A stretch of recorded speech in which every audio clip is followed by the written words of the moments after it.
पर्वतमाला में। और पर्वतमाला को मेनली अगर देखा जाए तो दो भागों में बांटा गया है, एक ट्रांस हिमालय और एक हिमालय। ट्रांस हिमालय में 3 श्रेणी आता है। ट्रांस हिमालय में 3 श्रेणी आता है, ये ट्रांस हिमालय है। ट्रांस हिमालय में 3 श्रेणी आता है, 3 श्रेणी आता है। ये क्या है, काराकोरम श्रेणी, काराकोरम श्रेणी है, ये काराकोरम श्रेणी है।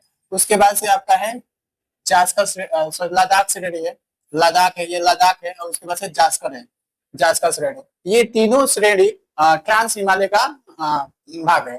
कैलाश पर्वत है जो भारत में पर्वत नहीं है, ये भी है ट्रांस हिमालय का ही भाग है, ये भी किसका भाग है, ट्रांस हिमालय का ही भाग है। उसके बाद से आएंगे तो हिमालय में आपको 4 भागों में बांटा गया था।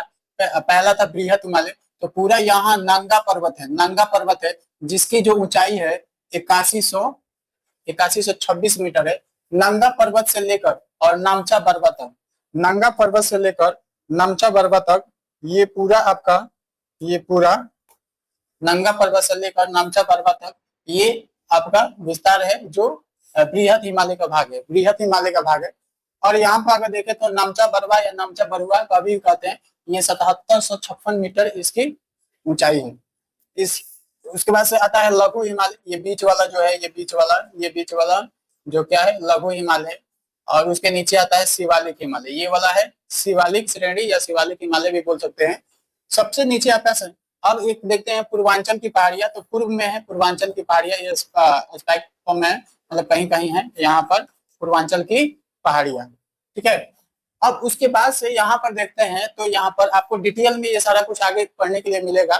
तो यहाँ पर मैप के माध्यम से हम लोकेशन एग्जैक्ट देख ले रहे हैं कि कहाँ है कहाँ नहीं है। तो यहाँ पर अरावली श्रेणी है, अरावली श्रेणी की सबसे ऊंची चोटी है, अरावली श्रेणी की सबसे ऊंची चोटी है जिसका नाम है गुरु शिखर, 1722 मीटर है। उसके बाद से यहाँ पर विंध्याचल है, तो विंध्याचल की जो ऊंची चोटी है सद्भावना शिखर जो 752 मीटर है, 752 मीटर है।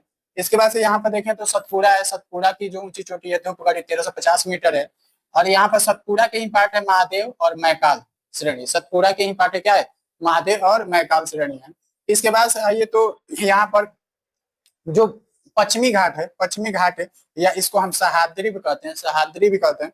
तो इसकी जो ये पहाड़ी है, ये पहाड़ी है, तो पश्चिमी घाट या दक्षिण भारत की सबसे ऊंची चोटी कहें तो अन्नामलाई पहाड़ी की, अन्नामलाई पहाड़ी की अनाईमुडी है, क्या है, जिसकी ऊंचाई 2695 मीटर है। उसके बाद से अगर देखा जाए तो ये पूर्वी घाट है, ये कौन सा घाट है, पूर्वी घाट है। और पूर्वी घाट की सबसे ऊंची चोटी, पूर्वी घाट की सबसे ऊंची चोटी महेंद्रगिरी है जिसकी क्या है ऊंचाई 1500 मीटर है।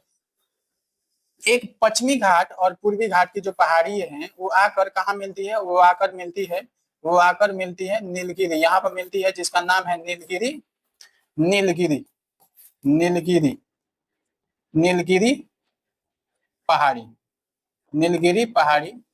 और उसकी जो उसकी जो सबसे ऊंची चोटी है, सबसे ऊंची चोटी है, ऊंची चोटी जिसका नाम है दोदा बेटा, क्या है, दोदा बेटा, डोडा बेटा इसका नाम है, डोडा बेटा, ठीक है ना। तो यहाँ पर ये यहीं पर है, ये अन्नामलाई, तो यहीं पर एक क्या है इसकी सबसे ऊंची चोटी है जिसका, ये अन्नामलाई किस राज्य में पड़ता है, तो अन्नामलाई पहाड़ी जो है, अन्नामलाई पहाड़ी की अन्नाईमुडी जो चोटी है, अन्नाईमुडी जो चोटी है वो किस राज्य में पड़ता है, तो केरल में। ये कौन सा पड़ता है, केरल में, केरल में ये राज्य में पड़ता है। उम्मीद है कि आपको समझ में इसके बारे में आप लोग को डिटेल से इसमें पढ़ाएंगे हम, तो उम्मीद है कि इस वीडियो में आपको समझ में आया होगा।